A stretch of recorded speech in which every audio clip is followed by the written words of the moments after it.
When you look at the ratings for Harry and Meghan's escapade on Netflix so far, you can understand the reasons behind the skepticism. If you're the boss of Netflix, like Ted Sarandos, you can see why he's facing ridicule. After all, he was mocked at the Golden Globe Awards for giving away so much money to two people who clearly can't even make a test card.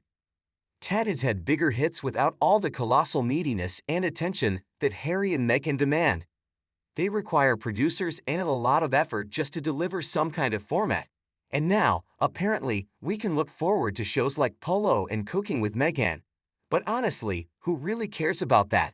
No one's interested in Meghan Markle concocting dishes, probably pre-prepared by a celebrity chef. We know what Meghan's about. She's been exposed. Netflix, as you can imagine, wants a hit. Ted is reportedly very depressed because one of Netflix's biggest hits was the early episodes of The Crown. Not the latter period though, because people laughed at the ghost of Diana speaking to the Queen. It was laughable, kind of like Bobby in the shower in Dallas, coming back and turning to Victoria Principal and saying, "Oh, it was all a dream."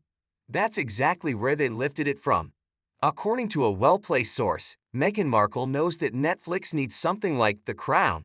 Looking at other aspects of The Crown, perhaps earlier histories like Queen Victoria and Albert, Wallis Simpson and the Abdication King, and even modern-day romances like Princess Margaret and her Regal Princess era. This is very appealing to the bosses. This source, who worked alongside Meghan briefly while she was with Netflix, said that she and Harry avidly watched The Crown. Meghan would ask Harry which parts were true and which were not. "I'm not knocking Meghan for this.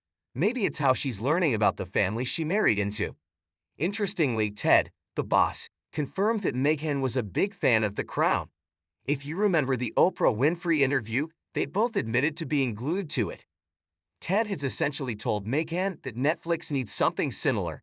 Allegedly, Meghan wouldn't be too concerned about being an advisor or maybe a producer on such a project. Now that she's fully cut her ties with the British monarchy and her ratings in England are at an all-time low, what has she got to lose? If she and Harry still need money, what better way than exploiting his family? Who would be interested in hers? She knows the value of that, and Harry realizes it now too. This might be the only way forward. Ted might be pleased knowing these two ex-royals are willing to continue trashing a much-loved British monarchy.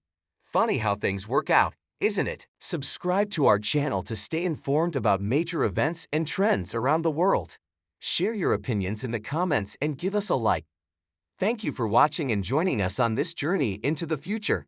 Stay tuned for more insightful analyses and discussions about what lies ahead for us all.